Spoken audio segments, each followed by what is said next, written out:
തന്നെ ഗുരുനാഥനായ ശ്രീ മാധവ മുനീവ്രത ഭാരതി അവർകളെ സ്വാഗതം ചെയ്യുന്നു. അതിനോടൊപ്പം തന്നെ TVSRCയിലെ എല്ലാവരെയും ഈ ശ്രോതാക്കളെയും ഈ വേദിയിലേക്ക് സ്വാഗതം ചെയ്യുന്നു. നന്ദി, നമസ്കാരം. മാധവേട്ട തുടങ്ങാം.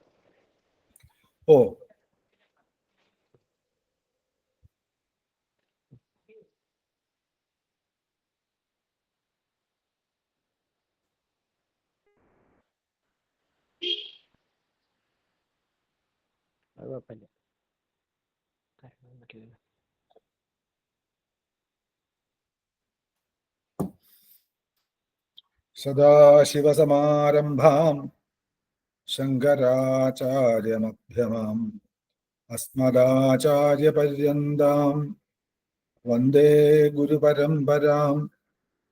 ശ്രുതിസ്മൃതിപുരാണാനാം ആലയം കരുണാലയം നമാമി ഭഗവത്പാദം ശങ്കരം ലോകശങ്കരം.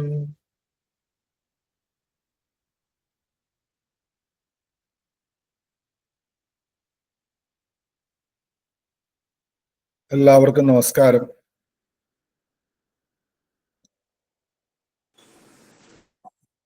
കഴിഞ്ഞ ദിവസം, അതായത് കഴിഞ്ഞ ഞായറാഴ്ച നമുക്ക് ക്ലാസ് എടുക്കാൻ പറ്റിയില്ല, തിരക്കായിരുന്നു. ലളിതാ സഹസ്രനാമ സ്തോത്രത്തിന്റെ ഒരു തുടക്കമേ ആയിട്ടുള്ളൂ.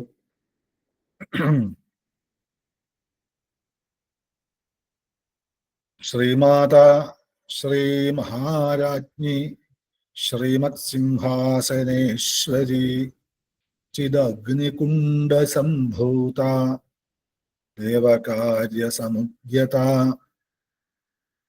അങ്ങനെ ഒന്നാമത്തെ ശ്ലോകം എന്ന് പറയാവുന്ന, ശ്ലോകം എന്ന് പറയാമോ മന്ത്രം എന്ന് പറയാമോ എന്നറിയില്ല, ഒരു ശ്ലോകമായിട്ട് തിരിച്ചാൽ 183 ശ്ലോകം ഉണ്ടാവും, 1000 നാമങ്ങള്. അതിൽ 5 മന്ത്രം: ശ്രീമാതാ ശ്രീ മഹാരാജ്ഞി ശ്രീമത് സിംഹാസനേശ്വരി ചിദഗ്നികുണ്ഡ സംഭൂത ദേവകാര്യ സമുദ്യത. 5 മന്ത്രങ്ങളെ കുറിച്ച് എനിക്ക് അറിയാവുന്നിടത്തോളം വിശദമാക്കിയിട്ട് പറഞ്ഞു തന്നിട്ടുണ്ട്. ഇത് പഠിപ്പിക്കുമ്പോൾ എനിക്കൊരു അപേക്ഷയുണ്ട്. ഇതൊന്നും പൂർണ്ണമൊന്നുമല്ല. ഭഗവതിയെ വർണ്ണിക്കാൻ വശന്യാദി വാഗ്ദേവതകൾ എടുത്ത ഒരു എഫർട്ട് ആലോചിച്ചാൽ ചിന്തിക്കാൻ തന്നെ വയ്യ. കോടാനുകോടി ബ്രഹ്മാണ്ടങ്ങളെ മുഴുവൻ ചേർത്ത് വെച്ചിട്ട് വേണം അവർക്ക് ചെയ്യാൻ. ആ ഒരു സങ്കല്പത്തിൽ എത്രമാത്രം തത്വം ഒളിച്ചിരിപ്പുണ്ട് എന്നുള്ളത് എത്ര മഹാജ്ഞാനികൾക്ക് പോലും അറിയില്ല. പക്ഷെ എങ്കിലും അങ്ങനെ ഒരു നിയോഗം അമ്മ തന്നതുകൊണ്ട് ചെയ്യുന്നു എന്നേ ഉള്ളൂ. എൻ്റെ ഒരു അപേക്ഷ, ഞാൻ എത്ര വ്യാഖ്യാനിച്ചാലും അതിൻ്റെ ഉള്ളിലേക്കും കൂടെ പോകാൻ നമ്മളും ശ്രമിക്കണം. അമരകോശവും അതുപോലെ സംസ്കൃത വ്യാകരണങ്ങളും ഒക്കെ എടുത്തിട്ട് അതെന്താണ് എന്ന് ചിന്തിച്ചു പോകുമ്പോൾ അമ്മ തന്നെ കാട്ടിത്തരും, അല്ലെങ്കിൽ തെളിയിച്ചു തരും ബുദ്ധിയിൽ. ഇവിടെ ലൈബ്രറികളിലോ അല്ലെങ്കിൽ ഗ്രന്ഥങ്ങളിലോ ഒന്നുമല്ല ജ്ഞാനം ഇരിക്കുന്നത്. അതിലെല്ലാം വരാൻ കാരണം മഹാജ്ഞാനികളുടെ മസ്തിഷ്കത്തിൽ ബുദ്ധിയിൽ തെളിഞ്ഞ കാര്യങ്ങൾ എഴുതി വെച്ചു എന്നുള്ളത് കൊണ്ടാണ്. പക്ഷെ അവനവന്റെ ഉപാസന സാക്ഷാൽ ലളിതാ പരമേശ്വരിയെ ഉപാസിക്കുകയും തൻ്റെ പെറ്റമ്മ പോലെ കാണുകയും ചെയ്യുമ്പോഴാണ് അമ്മയുടെ ആ സാന്നിധ്യം വെറുതെ വാക്കുകളിലൂടെ അല്ലാതെ മനസ്സിലൂടെ, ബുദ്ധിയിലൂടെ എന്താണ് വശന്യാദി വാഗ്ദേവതമാര് അമ്മയെക്കുറിച്ച് പറയാൻ ഉദ്ദേശിച്ചതെന്ന് മനസ്സിലാവും.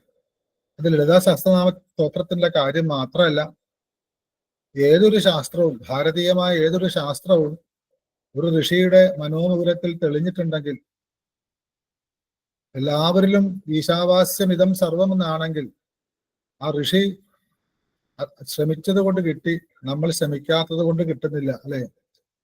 ആമയും മുയലും തമ്മിലുള്ള ഓട്ടപ്പന്തയം നമുക്ക് അറിയാവുന്നതാണ്. ചലിക്കുന്നില്ല എങ്കിൽ ആമയാണ് വിജയിക്കും. അതുകൊണ്ട് ചരയിവേരി നടക്കുക എന്ന് പറഞ്ഞതുപോലെ ശ്രമിക്കുക എന്നൊരു കാര്യമുണ്ട്. വെറുതെ നമ്മളെ ബുദ്ധിയെ വളരെ ബുദ്ധിമുട്ടിച്ചിട്ട് കാര്യമില്ല. ശാന്തമായ മനസ്സോടെ അസ്വസ്ഥതയില്ലാത്ത മനസ്സോടെ ഒരു ദേവിയെയും ഒരു ദേവനെയും ധ്യാനിച്ചില്ലെങ്കിലും ഒരു വിഷയത്തെക്കുറിച്ച് അറിഞ്ഞില്ലെങ്കിൽ ഇന്ന വിഷയം, പ്രത്യേകിച്ച് ആധ്യാത്മികമായിട്ടുള്ള മഹാമുനിമാര് പ്രവചിച്ചു വച്ച വിഷയത്തെ ഞാൻ വ്യാഖ്യാനിക്കുന്നു എന്നുള്ളത് വെറുതെ തുച്ഛമാണ്. എനിക്കിത് ഇങ്ങനെ വ്യാഖ്യാനിക്കാൻ കഴിയുന്നത് അതിന്റെ അത്യത്ഭുതമായിട്ടുള്ള ആ ഭാവം എനിക്ക് അറിഞ്ഞുകൂടാ. എനിക്ക് എന്തൊക്കെയോ പറയാൻ തോന്നുന്നു എന്നല്ലാതെ ഞാൻ ഒന്നുമല്ല. ഇനിയും എത്രയോ ഇതിനെക്കുറിച്ച് വ്യാഖ്യാനിക്കാൻ ഉള്ള ജന്മങ്ങൾ ഇവിടെ ഭൂമിയിൽ അവതരിക്കാം. പ്രത്യേകിച്ച് ഭാരതീയമായ ഏതൊരു വേദം തുടങ്ങി ഏത് ശാസ്ത്രമായാലും നമ്മളത് വായിച്ചിട്ടില്ലെങ്കിലും പഠിച്ചിട്ടില്ലെങ്കിലും അതിന്റെ തത്വം അറിയാൻ ശ്രമിക്കുമ്പോൾ മനസ്സിലാവുന്നില്ലെങ്കിൽ അവനവന്റെ ആ ഗുരു പരമ്പരയെ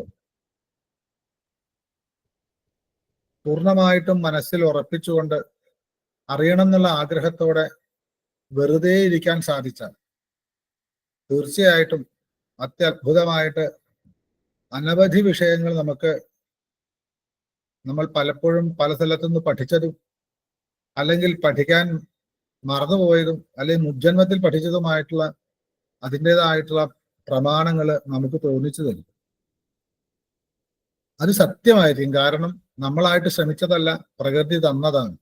അങ്ങനെയും കൂടെ ഞാൻ പറഞ്ഞത് മാത്രം തത്തമേ പൂച്ച പൂച്ച എന്നിട്ട് എഴുതി വെച്ച് പഠിക്കാതെ ഇതൊന്നുമല്ല, ഞാൻ പറയുന്നതിലും കൂടുതൽ അതിന്റെ വ്യാഖ്യാനം ഉണ്ട്, അത് എവിടെയുണ്ട് എന്ന് അന്വേഷിക്കുമ്പോൾ പ്രകൃതി തന്നെ നമ്മുടെ മുമ്പിൽ കൊണ്ടുതരും. അതും കൂടെ ഒന്ന് ശ്രമിക്കണം.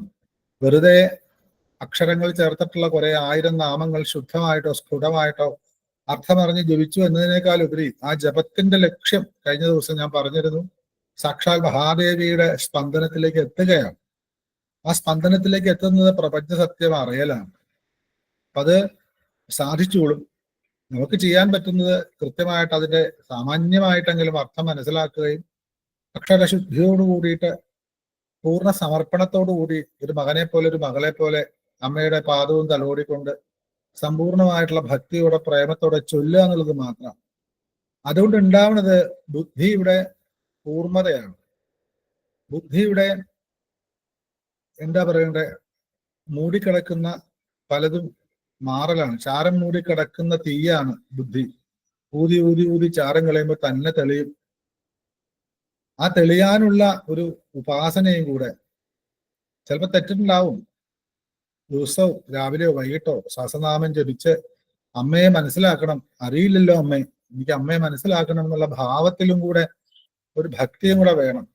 കാരണം ശങ്കര ഭഗവത്പാദർ പറഞ്ഞിട്ടുണ്ട്, മോക്ഷം എന്നുള്ള വിഷയത്തിലേക്ക് ചിന്തിക്കുമ്പോൾ, കാരണം മോക്ഷവിദ്യയാണ് ശ്രീവിദ്യ, അതിന്റെ മാലാമന്ത്രമാണ് ലളിതാ സഹസ്രനാമ സ്തോത്രം. ശങ്കര ഭഗവത്പാദര് പോകാത്ത വഴികളില്ല. അദ്ദേഹം അവസാനം പറഞ്ഞു, മോക്ഷസാധന സാമഗ്രിയാണ്. മോക്ഷസാധന സാമഗ്രികളില്, മോക്ഷം കിട്ടുവാനുള്ള സാധന സാമഗ്രികളിൽ ഏറ്റവും പ്രധാനം എന്താണ്? ഒരു ഹോമത്തിന് എന്താണ് പ്രധാനം ചോദിച്ചാൽ ചമത ഇല്ലാതെ ഹോമം നടക്കില്ല എന്ന് പറയുന്ന പോലെ, ചുക്കില്ലാത്ത കഷായം ഇല്ല എന്ന് പറയുന്നത് പോലെ പ്രധാനമായിട്ടുള്ള സാമഗ്രി എന്താണ് എന്ന് ചോദിച്ചാൽ ഭക്തിരേവ ഗരീയസി. സാധന സാമഗ്രികളിൽ മോക്ഷത്തിന് വേണ്ടി ശ്രമിക്കുന്ന ഒരു വ്യക്തിക്ക് വേണ്ട സാധന സാമഗ്രികളിൽ മോക്ഷമാണ് ആഗ്രഹമെങ്കിൽ, അതാണ് കിട്ടണം എന്ന് പൂർണ്ണമായി വിശ്വസിക്കുന്നതിന്റെ അതിന്റെ സാധന സാമഗ്രികളിൽ ഏറ്റവും പ്രധാനം ഭക്തിയാണ് പറയാറ്. ആ ഭക്തി വരാൻ വേണ്ടിയിട്ടാണ് ഋഷീശ്വരന്മാര് പലതരത്തിലുള്ള വ്യാഖ്യാനങ്ങളും രൂപങ്ങളും ഒക്കെ നമുക്ക് തന്നിട്ടുള്ളത്. ഞാനത് പറയാൻ കാരണം, പലർക്കും ഇങ്ങനെയുള്ള ഒരു ഉപാസന എന്ന് പറയുമ്പോൾ ആദ്യം ഒരു അഹങ്കാരമാണ്. അതുണ്ടായാൽ അപകടമാണ്. പ്രത്യേകിച്ച് ശ്രീവിദ്യ ഉപാസന തുടങ്ങിയിട്ടുള്ള ഉപാസനകളിൽ കാണാൻ സാധിക്കാത്ത ഒന്നാണ് അഹങ്കാരമില്ലായ്മ. അറിയാതെ വന്നു പോകും, കാരണം അത്രയും രജോ ഗുണമുള്ളതാണ്. എന്തായാലും ഈ ഒരു വിഷയത്തിൽ നമുക്ക് പറയാൻ പോകുന്നത്, ദേവകാര്യ സമുദ്യതയായി എന്തിനാണ് അമ്മ വന്നത്? ദേവന്മാരെ രക്ഷിക്കാനാണ്. അപ്പൊ ആ വരുമ്പോ ആ ഒരു പ്രത്യക്ഷീകരണത്തിന് കാരണം അവരുടെ ശരീരം മറന്നിട്ടുള്ള ഭക്തിയാണ്. രക്ഷയ്ക്ക് വേണ്ടിയിട്ടാണെങ്കിലും ആർത്തോ ജിജ്ഞാസുരർത്ഥാർത്ഥി ജ്ഞാനീച്ച ഭരതർഷഭ, അല്ലെ? ഭക്തി അത്രയും വിധമുണ്ട്. അല്ല, ആർത്തനും ഭക്തനാണ്. അപ്പോ ഒരു കാര്യം നടക്കാൻ, ഒരു ദുഃഖം തരുന്നത് തന്നെ ആ ദുഃഖം തീർത്തു തരണേന്ന് എല്ലാം മറന്നൊരു വിളിക്കാൻ ദുഃഖത്തിനെ പറ്റൂ. അപ്പൊ മനസ്സിന്റെ ഏകാഗ്രത ഉണ്ടാവാൻ തന്നെയാണ് ഇവിടെയുള്ള ദുഃഖങ്ങളൊക്കെ. അതേപോലെ ദേവേന്ദ്രാദികൾക്ക് ഉണ്ടായ ദുഃഖത്തിന് ഭണ്ഡാസുരന് രക്ഷിക്കുവാൻ വേണ്ടിയിട്ടുള്ള ആർത്ത് വിളിച്ചിട്ടുള്ള ആ ഭക്തിയോടെ പ്രേമത്തോടെയുള്ള, അതിൽ പോലും കേൾക്കാതെ സ്വന്തം ശരീരം പോലും വെട്ടി നുറുക്കി ആ മഹാകുണ്ഡത്തിലേക്ക് സമർപ്പിക്കാൻ തുടങ്ങിയപ്പോഴാണ് അമ്മ ഉദ്യതയായത്, ദേവന്മാരുടെ കാര്യത്തിന് ഇറങ്ങി പുറപ്പെട്ടത്. അപ്പൊ ഇറങ്ങി പുറപ്പെടുമ്പോ ദേവന്മാർ, ദേവേന്ദ്രാദികൾ എന്നൊക്കെ പറഞ്ഞാൽ സ്ഥൂല രൂപമാണ്. ഇതിനൊക്കെ അനവധി സൂക്ഷ്മ രൂപങ്ങളും വളരെ വളരെ രഹസ്യമായ അർത്ഥതലങ്ങളൊക്കെ ഉണ്ട്. ഇപ്പൊ ഭാഗവതത്തില് പുരഞ്ജനോപാഖ്യാനം എന്നൊരു അധ്യായമുണ്ട്. നല്ലൊരു കഥയാണ്, പക്ഷെ അത് മുഴുവനും വേദാന്താണ്. അതിനെ ആ തരത്തിൽ ചിന്തിച്ചാൽ അവിടെ ഒരു പുരഞ്ജനന്, ഒരു വ്യക്തിയോ ഒരു അഭിനേതാവോ ഒന്നുമില്ല. അവിടെ പുരത്തിൽ ജനിച്ച പുരുഷനെ കുറിച്ചിട്ടാണ്. അതേപോലെ അങ്ങനെയുള്ള തത്വങ്ങൾ നേരിട്ട് പറഞ്ഞ് മനസ്സിലാക്കാൻ സാധിക്കാത്ത സാധാരണ ജനങ്ങളിലേക്ക് സ്ഥൂല രൂപം, സ്ഥൂലപരമായി നമുക്കതേ അറിയാം, കാണുന്നതൊക്കെ നമുക്ക് വിശ്വസിക്കാൻ പറ്റും. അത് സ്ഥൂല രൂപം കണ്ടിട്ട് അതെന്താ അങ്ങനെ, ബൾബ് കാണുമ്പോൾ വെളിച്ചമുണ്ട്, പ്രകാശമുണ്ട് എന്ന് മനസ്സിലാക്കാനേ സാധാരണ മനുഷ്യർക്ക് പറ്റും. പക്ഷെ പിന്നീട് കുറച്ചുകൂടി ചിന്ത, എങ്ങനെയാ ലൈറ്റ് കത്തുന്നത്, ഇങ്ങനെ ഫിറ്റ് ചെയ്തിട്ട് എങ്ങനെയാ സ്വിച്ച് ഇട്ടിട്ടാണ്, സ്വിച്ച് ഇട്ടാ എങ്ങനെയാ ഇങ്ങനെ അന്വേഷിക്കുമ്പോഴാണ് ഇലക്ട്രിസിറ്റി എന്നുള്ള രീതിയിലേക്കൊക്കെ ചിന്തിച്ചു പോകുമ്പോൾ ഇലക്ട്രിസിറ്റിയും ബൾബുമായിട്ട് ഒരു ബന്ധമില്ല. അത് പ്രകാശിക്കുമ്പോൾ, അല്ലെങ്കിൽ ഫാൻ കറങ്ങുമ്പോൾ, ഫ്രിഡ്ജ് വർക്ക് ചെയ്യുമ്പോൾ നമ്മളത് അറിയുന്നില്ല. അതുപോലെയാണ് നമ്മുടെ ശ്വാസം നിശ്വാസം. ഒരിക്കലും നമ്മൾ ശ്രദ്ധിക്കാതെ പോയ നമ്മുടെ ദാസനായിട്ട് എന്നും വർത്തിക്കുന്ന, ഉറങ്ങുമ്പോഴും ഉണ്ണുമ്പോഴും നടക്കുമ്പോഴും കിടക്കുമ്പോഴും തെറ്റ് ചെയ്യുമ്പോഴും ശരി ചെയ്യുമ്പോഴും ഒക്കെ അതിലൊന്നും കൂട്ടു നിൽക്കാതെ നമ്മളെ രക്ഷിക്കുന്ന നമ്മുടെ ഏറ്റവും വലിയ സുഹൃത്ത് നമ്മുടെ ശ്വാസം. നമ്മളതിനെ ശ്രദ്ധിക്കാറില്ല. ശ്രദ്ധിച്ചു നോക്കൂ. ഒരു അല്പനിമിഷം ആ ശ്വാസം ഒന്ന് പണി മുടക്കിയാൽ തീർന്നു. അത്രയ്ക്കും ഒരു എന്താ പറയാ, ഉറപ്പില്ലാത്ത ഒരു യാത്രയാണ് നമ്മുടെ.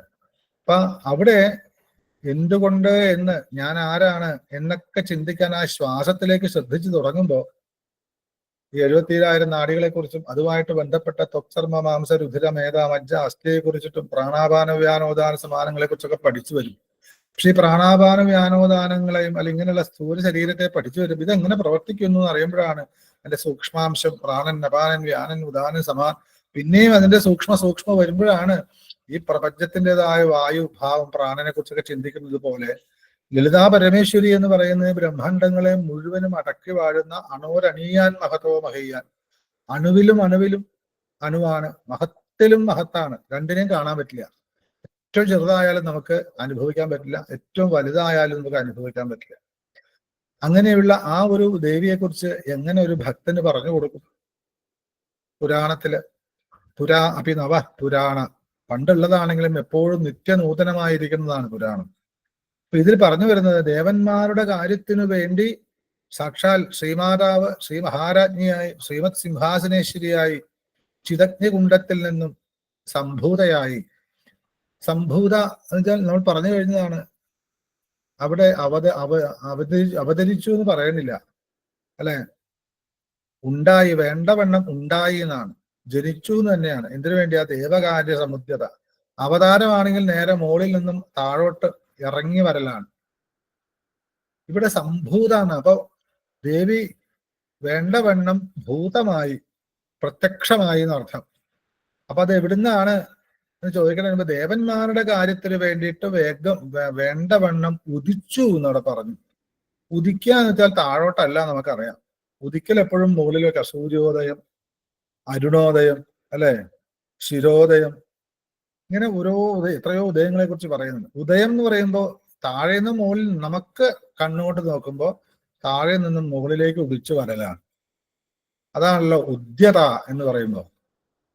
ഉദിച്ചു വരുന്ന രീതിയിലാണ് ഉദ്ഭൂതയായത്. അതുകൊണ്ടാണ് ഇവിടെ ദേവകാര്യ സമുദ്യത, ഇറങ്ങി പുറപ്പെട്ടു എന്നൊക്കെ ആണെങ്കിലും ഇവിടെ ഉദിച്ചു. അപ്പൊ ഉദിച്ചു വരുമ്പോ എങ്ങനെയാണ്?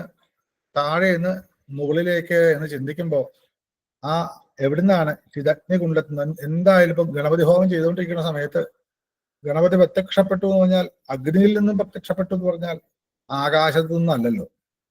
അഗ്നിയാകുന്ന പഞ്ചഭൂതങ്ങളിലെ ഒന്നിൽ നിന്നും പുറപ്പെട്ടു എന്ന് പറയുമ്പോൾ അതിൽ നിന്ന് ഉദിച്ചത് ഉയർന്നു വരാണ്. ആരോഹണാണ്, അവരോഹണമല്ല. അതുപോലെ ഇവിടെ ഭഗവതി ഉദ്യതയായി കുണ്ഡത്തിൽ നിന്നും ഉദ്യദ്ഭാവത്തിൽ സംഭൂതയായി. അപ്പൊ ആദ്യം ഉണ്ടായി എന്ന് പറഞ്ഞാൽ ഒരു കുട്ടി ഉണ്ടായി, ഒരു പശുക്കുട്ടി ഉണ്ടായി, അല്ലെങ്കിൽ ഒരു സംഭവം ഉണ്ടായി എന്ന് പറഞ്ഞാൽ സ്ഥൂല ശരീരത്തിൽ ജീവിക്കുന്ന നമുക്കെല്ലാം പ്രത്യക്ഷത്തിൽ കണ്ടാലേ അത് അനുമാനിക്കാൻ പറ്റും. പ്രത്യക്ഷം അനുമാനം കുറെ ഉണ്ട്. കണ്ണുകൊണ്ട് കാണുക എന്ന് പറയുന്ന കണ്ണ്, മൂക്ക്, നാക്ക്, തൊക്ക്, ചെവി കൊണ്ട് നമുക്ക് അനുഭവിച്ചാൽ അറിഞ്ഞാൽ മാത്രമേ ഉണ്ടായി എന്ന് നമ്മൾ സമ്മതിക്കൂ. അപ്പൊ ആദ്യം അതിന്റെ സ്ഥൂല രൂപം മനസ്സിലാക്കേ പറ്റൂ. സ്ഥൂലത്തെ മനസ്സിലാക്കാതെ സൂക്ഷ്മത്തിൽ പോകാൻ പറ്റില്ല. കാരണം സൂക്ഷ്മം നമുക്ക് കാണാൻ പറ്റില്ല.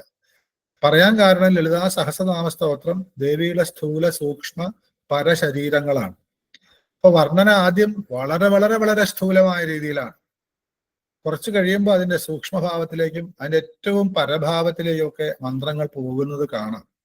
പക്ഷെ എല്ലാം ഇപ്പൊ ഞാൻ എന്ന് പറഞ്ഞാൽ ആരാന്ന് അറിയില്ല. പക്ഷെ ഈ കാണുന്നത് ഞാനാണ്, അത് സത്യമാണ്. ഈ ഞാനിനെ കൊണ്ടു നടക്കുന്ന ശരീരത്തിന്റെ ഓരോ അവയവവും സത്യമാണ്. അതിനെ പ്രവർത്തിപ്പിക്കുന്ന സൂക്ഷ്മശക്തി സത്യമാണ്. ഇതും പ്രപഞ്ചമായിട്ട് നിലനിൽക്കുന്ന ആ ത്രെഡ് അത് സത്യമാണ്. അപ്പൊ എല്ലാം സത്യമാണ്, ഒന്നും കളയാനൊന്നുമില്ല. ഭോഗശ്ച മോക്ഷശ്ച കരസ്ഥയവ എന്നാ ഭഗവതിയുടെ കാര്യത്തില്. ഭൗതികത കളഞ്ഞുകൊണ്ടുള്ള ഒന്നും ആധ്യാത്മികത നേടിത്തരില്ല. ശരീരമാദ്യം ഖലു ധർമ്മസാധനം എന്ന്. ആ ശരീരം എന്ന് ചിന്തിക്കുമ്പോഴാണ് പരസൂക്ഷ്മ സ്ഥൂലം എന്നുള്ള ശരീരമൊക്കെ വരിക. ഞാൻ പറഞ്ഞു വന്നത്, ദേവി ഉദിച്ചു സംഭൂതയായി എന്ന് പറയുമ്പോൾ കുണ്ടത്തിൽ നിന്ന് ഉദിച്ചു വരുന്ന രീതിയിലാണെങ്കിൽ നമുക്കൊക്കെ പെട്ടെന്ന് ഒരാൾ വരുമ്പോ നമ്മളെ നേരെ മുഖത്തേക്കൊന്നും നോക്കില്ല. ഒരു നോട്ടത്തിൽ നമ്മൾ ആദ്യം കാണാൻ കൈ തന്നെയായിരിക്കും. കൈകൾ കണ്ടിങ്ങനെ എന്താണ്, ആരാണ്, കൈകളിൽ എന്താണ് എന്ന് എന്തെങ്കിലും കൊണ്ടുവന്നിട്ടുണ്ടോ, അല്ലെങ്കിൽ നേരെ കണ്ണിലേക്ക്, അല്ലെങ്കിൽ നേരെ തലമുടിയിലേക്ക്, മാറിലേക്കൊന്നുമല്ല.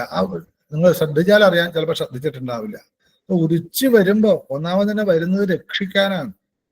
നമ്മുടെ ശരീരത്തെ അല്ലെങ്കിൽ നമ്മൾ മറ്റൊരാളെ രക്ഷിക്കണമെങ്കിൽ നമുക്ക് ഏറ്റവും ആവശ്യം കൈകളാണ്, കാലുകളല്ല. കാരണം കൈകളിലാണ്, അമ്മയുടെ കൈകളിൽ ഞാൻ സുരക്ഷിതയാണെന്നൊക്കെ. കൈകൾ കൊണ്ട് എന്ത് ചെയ്യാൻ പറ്റും? കൈകളെ കൊണ്ടാണ് ആശ്വസിപ്പിക്കാനും താടിക്കാനും തള്ളിക്കളയാനും ഒക്കെ കൈകൊണ്ട് പറ്റും. കാരണം ബാഹു എന്ന് പറയുന്ന അതാണ്. ബാഹു എന്ന് പറയുന്ന ഒരവസ്ഥ, അതിനെയാണ് ആദ്യം കണ്ടത് ആര്? ദേവേന്ദ്രാദികൾ. നമ്മൾ ഇനി വേറെ എന്ത് കണ്ടാലും. അതുകൊണ്ട് 5 ശ്ലോകം, 5 മന്ത്രം കഴിഞ്ഞ് 6ാമത്തെ മന്ത്രം മുതൽ 9 മന്ത്രം വരെ, 6, 7, 8, 9, 4 മന്ത്രങ്ങളിലൂടെ മന്ത്രങ്ങളെ കൊണ്ട് പൂർണ്ണമാണ് 2ാമത്തെ ശ്ലോകം. അത് സ്ഥൂലഭാവമാണ്. ആ ഭാവം തുടങ്ങി കുറെ അമ്മയുടെ പരിപൂർണമായിട്ടുള്ള കിരീടം മുതൽ പാദത്തിന്റെ നഖം വരെ നമുക്ക് ധ്യാനിക്കാവുന്ന രൂപത്തിൽ വരച്ചു കാട്ടുകയാണ് വശിന്യാദിവാട്ട് ദേവതമാർ.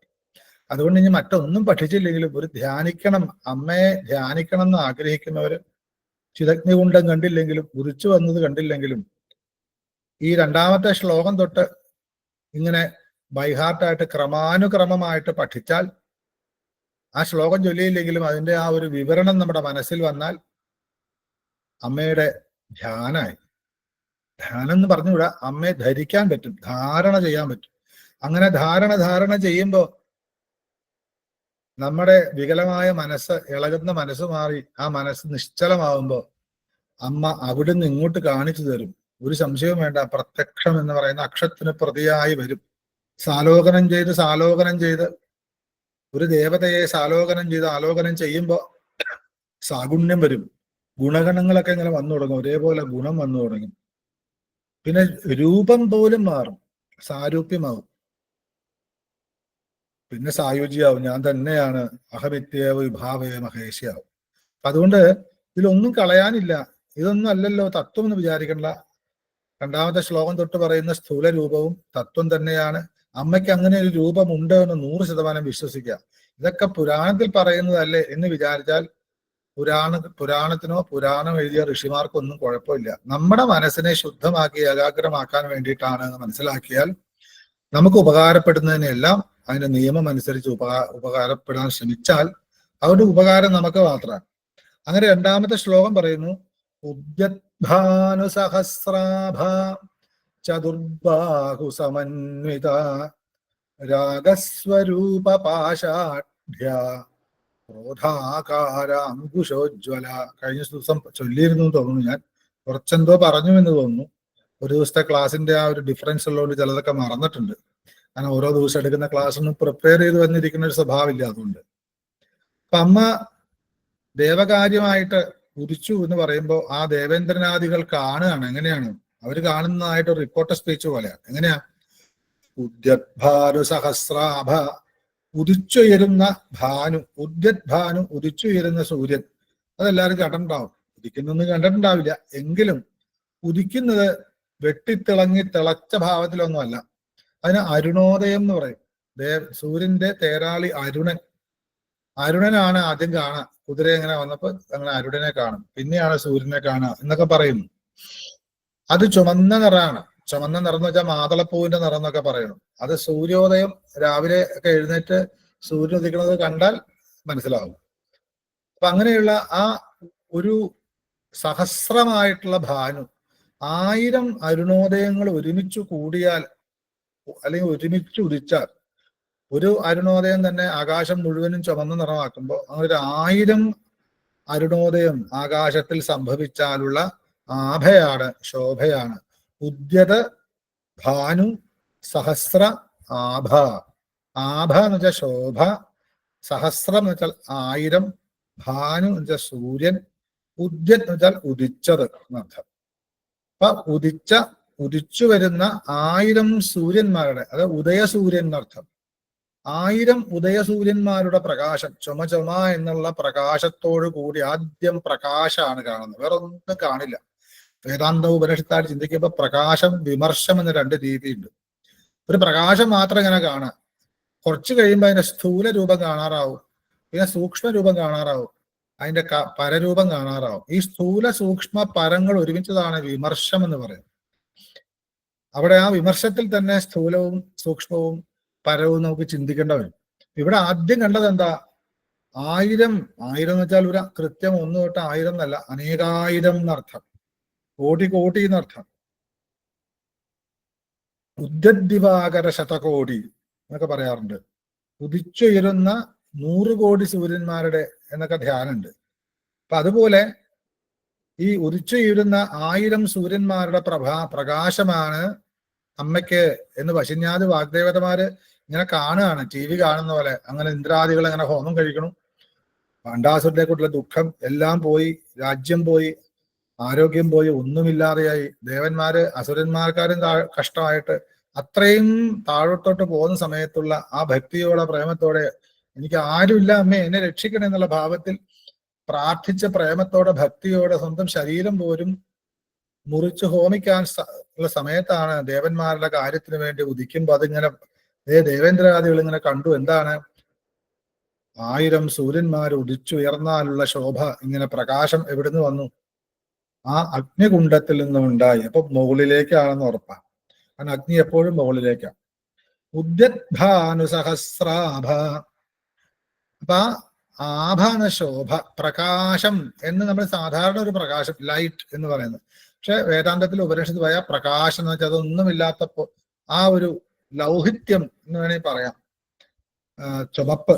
ഇപ്പോ സ്വയം ഹി ത്രിപുരാദേവി ലൗഹിത്യം തദ്വിമർശനം, വാമകേശ്വര തന്ത്രത്തിൽ പറയുന്നത്. ഒരുപാട് തന്ത്രത്തിൽ ഇത് പറയുന്നുണ്ട്. അതിന്റെ സ്ഥൂല രൂപത്തെ പറഞ്ഞു കഴിഞ്ഞാൽ, ഒറ്റയ്ക്കും കൂടെ പറഞ്ഞു കഴിഞ്ഞാൽ, ആ പ്രകാശം എന്ന് പറഞ്ഞതിന്റെ കാണുന്ന അവസ്ഥയിലേക്ക് എത്തിയാൽ അതിന് ലൗഹിത്യമാണ്, ചുമപ്പാണ് എന്ന് വാമകേശ്വര തന്ത്രം. അതെന്താണ് ഈ ചുമപ്പ്? വേറെ അമ്മ വളരെ ലളിതയല്ലേ എന്ന് വെച്ചാൽ അതൊന്നുമല്ല. ഒരു കർമ്മം ചെയ്യണമെങ്കിൽ രജോഗുണം വേണം. സാത്വികാഹങ്കാര ഭട്ടാരികയാണ് അമ്മ, അഹങ്കാരി തന്നെയാണ്. പക്ഷെ സാത്വികമായ അഹങ്കാരം അതെന്താന്ന് നമുക്കറിയില്ല. അഹങ്കാരം പോലും നമുക്ക് സഹിക്കാൻ പറ്റില്ല. അതിൽ സാത്വികാഹങ്കാരം ഉണ്ടോ ഇതിൽ അമ്മയായി നോക്കണം.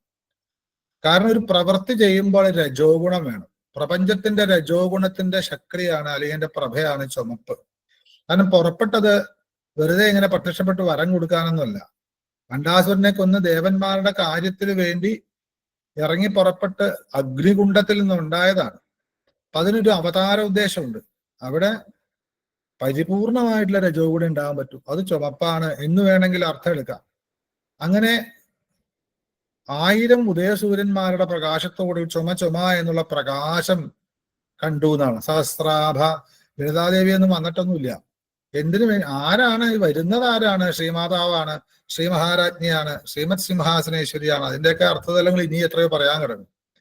അങ്ങനെയുള്ള അമ്മ ചിതഗ്നികുണ്ഡ സംഭൂത ദേവകാര്യ സമുദ്രത. ഈ പ്രാർത്ഥന കൊണ്ട് ചിതഗ്നികുണ്ഡത്തിൽ നിന്നും ദേവന്മാരുടെ കാര്യത്തിനായിട്ട് ഇറങ്ങി പുറപ്പെട്ട് സംഭൂതയായി എന്ന് പറയുമ്പോ അതിന്റെ ആ വന്നു എന്ന് പറഞ്ഞാൽ ആദ്യം അവർ കണ്ടത് ചുമ എന്നുള്ള 1000 സൂര്യന്മാരെ ഉദിച്ചു വന്ന ഒരു പ്രകാശം കണ്ടു.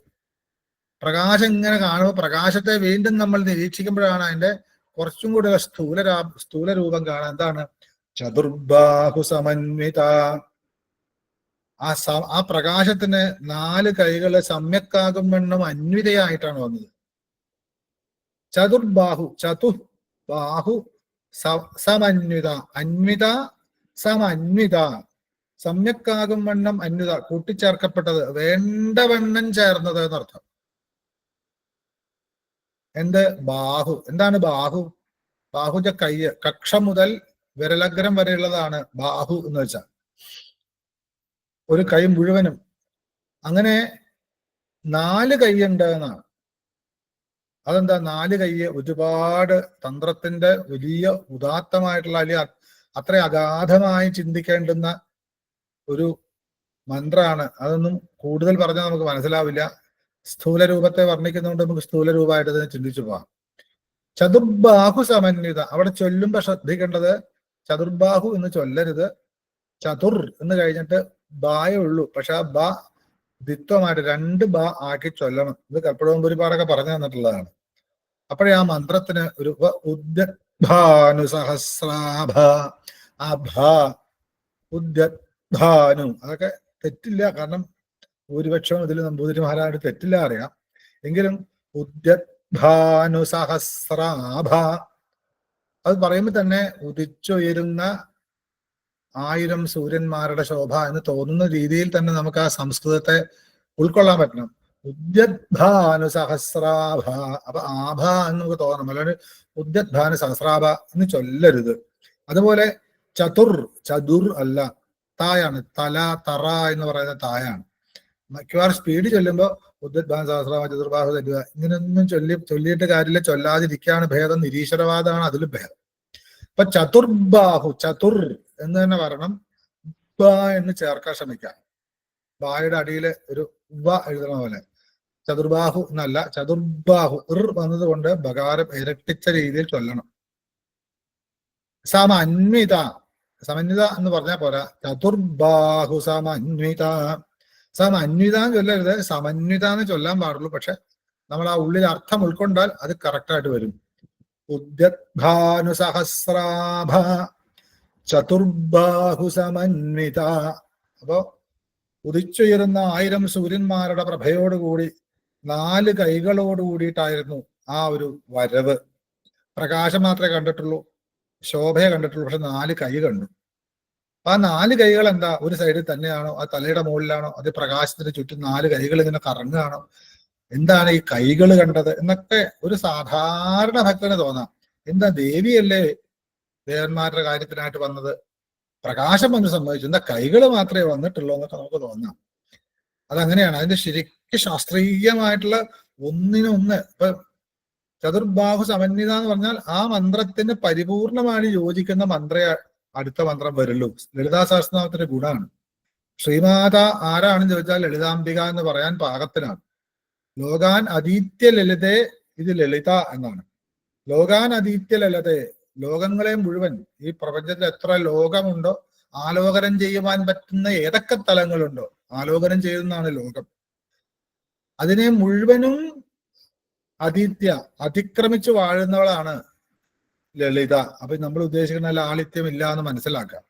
അങ്ങനെയുള്ള അമ്മയെ പ്രാർത്ഥിച്ച സമയത്ത് അവർ ചെയ്ത മഹാകുണ്ഡത്തിൽ നിന്നും, മഹായാഗക്രമാരാധ്യയായിട്ട് ആ ചിതഗ്നി കുണ്ഡത്തിൽ നിന്നും ദേവന്മാരുടെ കാര്യത്തിന് വേണ്ടി ഉദിച്ചുയർന്ന ആ ശക്തി 1000 സൂര്യന്മാർ ഉദിക്കുന്ന ചുമന്ന പ്രഭയായിരുന്നു. 4 കൈകളോട് കൂടിയതായിരുന്നു. അപ്പൊ 4 എന്ന് പറയുമ്പോൾ വേറെ വേറെ ശാസ്ത്രങ്ങളിൽ എടുത്താൽ നമുക്ക് സാമദാന ഭേദദണ്ഡം എടുക്കാം, ധർമാർത്ഥ കാമ മോക്ഷം എടുക്കാം. അതുപോലെ തന്നെ ഋഗ്വേദം, യജുർവേദം, സാമവേദം, അഥർവേദം അങ്ങനെ എടുക്കാം. ഏതൊക്കെ തരത്തിൽ വേണമെങ്കിലും വ്യാഖ്യാനിക്കാം. രക്ഷിക്കേണ്ടതാണ് ബാഹു. അതുകൊണ്ട് ഇവിടെ എന്താണ് ചതുർബാഹു സമന്വിത, ഇപ്പൊ 4 കയ്യോ എന്ന് തോന്നിയാൽ അതിലാണ് രാഗസ്വരൂപപാഷാഢ്യ ക്രോധാകാരാങ്കുശോജ്വല മനോരൂപേ കൃകോദണ്ഡ പഞ്ചതന്മാത്രസായക. ഇങ്ങനെയാണ് ആ 4 കൈ. ഇതിൽ ഈ രണ്ടാമത്തെ ശ്ലോകത്തിൽ 2 കൈകളെ കുറിച്ചാണ് പറയുന്നത്. രാഗസ്വരൂപപാഷാഢ്യ. ഇങ്ങനൊരു ശ്ലോകം അല്ലെങ്കിൽ ഒരു മന്ത്രം കിട്ടിയാൽ അല്ലെങ്കിൽ ഒരു വാക്ക് കിട്ടിയാൽ കുറച്ച് നീളമുള്ളതാണെങ്കിൽ അതിനെ ഏറ്റവും അവസാനത്തെ ഭാഗത്തു നിന്നും ആദ്യത്തെ ഭാഗത്തേക്ക് പതുക്കെ പതുക്കെ കൊണ്ടുവന്ന് നോക്കണം. അറിയാതെ സംസ്കൃതം പഠിക്കും. ഇവിടെ രാഗസ്വരൂപപാഷാഢ്യ എന്നാണ്. അപ്പൊ ആഢ്യ അത് ശോഭിക്കുന്നവൾ എന്ന് തന്നെ അർത്ഥം. അപ്പൊ എന്താണ് പാഷാഢ്യ, പാശം കൊണ്ട് ശോഭിക്കുന്നവളാണ്. അതിൽ ഒരു കൈയിനെ കുറിച്ച് പറയാം. വേണ്ടവണ്ണം 4 കൈകളോട് ചേർന്നിരുന്നു, അല്ലെ? 4 കൈകൾ വേണ്ടവണ്ണം ചേർന്നെന്ന് വെച്ചാൽ കൈകൾ ചേർന്നിരുന്നു എന്നൊരർത്ഥം, വേണ്ടവണ്ണം ചേർന്ന അർത്ഥം ആ കൈകളിൽ വേണ്ടതായിട്ടുള്ള ആയുധങ്ങളെ കൊണ്ട്. കാരണം ദേവന്മാരെ രക്ഷിക്കാൻ വേണ്ടിയിട്ടാണ്, ദേവന്റെ കാര്യം ചെയ്യാനാണ്. വെറുതെ വെറും കൈയോടെ പോരെന്ന് പറയില്ലേ. ഒരു യുദ്ധത്തിന് പോവുകയാണെങ്കിൽ അതിന്റെ യുദ്ധക്കോപ്പുകൾ വേണം. അപ്പൊ 4 കൈകളോട് കൂടിയിട്ടാ. അതിൽ ഒരു കൈയിനെ കുറിച്ച് പറയാണ് ആഢ്യയാണ്. പാശം കൊണ്ട് ആഢ്യമായിരുന്നു അമ്മ, അല്ലെങ്കിൽ ആ കയ്യ് ബാഹു. പാശമോ കയറ് സാധാരണ രീതിയിൽ ഒരാൾ വലിഞ്ഞു മുറുക്കി കെട്ടി നമ്മുടെ ഇത് ബന്ധിച്ചു വെക്കാൻ കയറല്ലാതെ വേറൊന്നുമില്ല. അപ്പൊ ദാമോദരൻ എന്ന് വെച്ചാൽ ഉദരത്തിൽ ദാമത്തെ ബന്ധിച്ചവൻ എന്നർത്ഥം. ദാമം കയറാണ്, അത് വെറുതെ കെട്ടുന്ന കയറാ. ആ കയറാണോ ഈ കയറ്? അല്ലെങ്കിൽ ചകിരി കയറാണോ? അല്ലെങ്കിൽ വേറെ ഏതെങ്കിലും ചാക്കുനൂലാണോ? അങ്ങനെ പല പല കയറുകളുണ്ടല്ലോ. അതിന് പാശം എന്ന് പറയുന്നു. പാശം എന്ന് വെച്ചാൽ കെട്ടുന്നത് എന്നർത്ഥം. പക്ഷേ അതിനൊരു രൂപമുണ്ട്. കാരണം സ്ഥൂല രൂപം അവിടെ പറയുന്നത് ആഢ്യയാണ്. ചുമ എന്ന നിറത്തിലുള്ള അമ്മ, അല്ലെ ആ പ്രകാശത്തോടെ വന്ന് 4 കൈകളോടെ വന്ന് അതിൽ ഒരു കയ്യില് കയറുണ്ട്. അതുകൊണ്ട് മനോഹരായിരുന്നു ആ കയ്യ്. എന്ത് കയറാണ് എന്ന് ചോദിച്ചാൽ പല പല കയറുകളുണ്ടല്ലോ.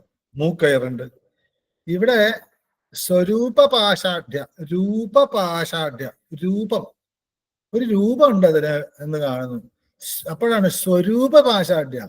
ഇപ്പൊ രൂപമല്ല, എന്തിനോടോ ഉപമിക്കാവുന്നൊരു സ്വരൂപമാണ്. ദേവിയുടെ സ്വരൂപമാണ്, അല്ലെ? ദേവിയുടെ രൂപം എന്നല്ല, ദേവീ രൂപവും ദേവീ സ്വരൂപവും വ്യത്യാസമുണ്ട്. ദേവി തന്നെ ചിന്തിക്കുവാനുള്ള വിശേഷേണ ഗ്രഹിക്കാവുന്ന വിഗ്രഹം. അപ്പൊ സ്വരൂപം, തൻ്റെതായ രൂപം.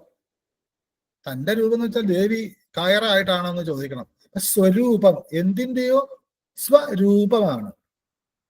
ആ എന്തിൻ്റെയോ ആരുടെയോ സ്വന്തം രൂപത്തോടു കൂടിയ കയറ് കൊണ്ട് അതാണെന്ന് തോന്നും കേട്ടോ. അത് കണ്ട, ഈ കയറ് കണ്ട അതാണെന്ന് തോന്നും എന്ന രീതിയിലുള്ള ഒരു കയറ് കൊണ്ട് ആഢ്യയാണമ്മ. അപ്പോഴാണ് നമ്മൾ ചോദിക്കുക സ്വരൂപം ആരുടെ സ്വരൂപം? രാഗസ്വരൂപപാഷാഢ്യ. രാഗം എന്ന് പറയുന്നതിന്റെ സ്വരൂപമാണ് ഈ കയറ്. അതുകൊണ്ട് മനോഹരിയാണ്. അപ്പൊ അവിടെ എല്ലാം പോയി, ഈ സ്ഥൂല രൂപമൊക്കെ അങ്ങോട്ട് പോകും. അപ്പൊ രാഗം എന്താന്ന് പഠിക്കേണ്ടത്. അപ്പോ അമ്മയുടെ ഒരു കയ്യ്, ഈ കൈകളുടെ നിശ്ചയത്തിന് 4 കയ്യ് എന്ന് പറയുമ്പോൾ നമ്മൾക്കൊക്കെ അറിയാവുന്നതുകൊണ്ട് പറയാണ്. നമുക്കറിയാം മുമ്പിൽ 2 കയ്യ്, താഴെ 2 കൈ, മുകളിൽ 2 കൈ. അങ്ങനെയാണല്ലോ. ശംഖചക്ര ഗദാപത്മധാരി എന്നൊക്കെ പറഞ്ഞാൽ അതിൽ ചക്ര ശംഖ ഗദാപത്മം എന്ന് പറഞ്ഞാൽ ശംഖചക്ര പത്മഗദ എന്നൊക്കെ പറഞ്ഞ ഒക്കെ ഭാവത്തിന് വ്യത്യാസമാണ്. വിഷ്ണുവിന്റെ അനവധി വിഗ്രഹങ്ങളെല്ലാം ഒരുപോലെയല്ല. ചക്രം ഇങ്ങനെ പിടിച്ചാൽ ഇങ്ങനെ ഒരു 2 വിരലിന്റെ ഇടയ്ക്ക് ചക്രം പിടിച്ചാൽ ഒരു ഭാവം, കൈകളിൽ മൊത്തമായിട്ട് ശംഖും ചക്രമൊക്കെ പിടിച്ചാൽ മറ്റൊരു ഭാവം, ഗദ കൈകൊണ്ട് ഇങ്ങനെ പിടിച്ചുകൊണ്ടിരുന്ന ഒരു ഭാവം, ചാരി വെച്ചാൽ വേറെ ഭാവം, പത്മം താമര ഇങ്ങനെ വെറുതെ കയ്യിൽ ഇങ്ങനെ പിടിച്ചാൽ ഒരു ഭാവം, കൈകൾ ഇങ്ങനെ ആക്കിയിട്ട് പിടിച്ചാൽ മറ്റൊരു ഭാവം. ഇങ്ങനെ ശില്പശാസ്ത്രത്തിൽ അനേക ഭാവങ്ങളെ കാണിക്കാൻ വേണ്ടിയിട്ട് കൊത്തുപണികളെ കൊണ്ട് ആക്കി വെച്ചതുപോലെ ഇവിടെ അമ്മയുടെ കയ്യിൽ കയറുണ്ട് എന്ന് സംബന്ധിച്ചു. അതുകൊണ്ട് ശോഭയാണ്. യമന്റെ കയ്യിലും കാലന്റെ കയ്യിലും കയറുണ്ട്, അല്ലെ? കാലന്റെ കാലപാശം വേറെയാണ്. ആ ശരീരത്തിൽ നിന്ന് ജീവനെ അപഹരിച്ചു കൊണ്ട് പോകാനുള്ളതും കെട്ടൽ തന്നെയാണ്, പക്ഷെ ജീവാപഹരണമാണ് അവിടെ. ഇവിടെ എന്താണ്? ഇവിടെ അപഹരണമാണോ ഇപ്പൊ കൊല്ലാനല്ലേ വന്നിരിക്കുന്നത് ഭണ്ഡാസുരനെ, അതിനുള്ള യമന്റെ കയറാണോ ചിന്തിക്കുക? അല്ല, രാഗത്തിന്റെ സ്വരൂപമാണ്. അപ്പൊ രാഗസ്വരൂപ പാശാഢ്യ,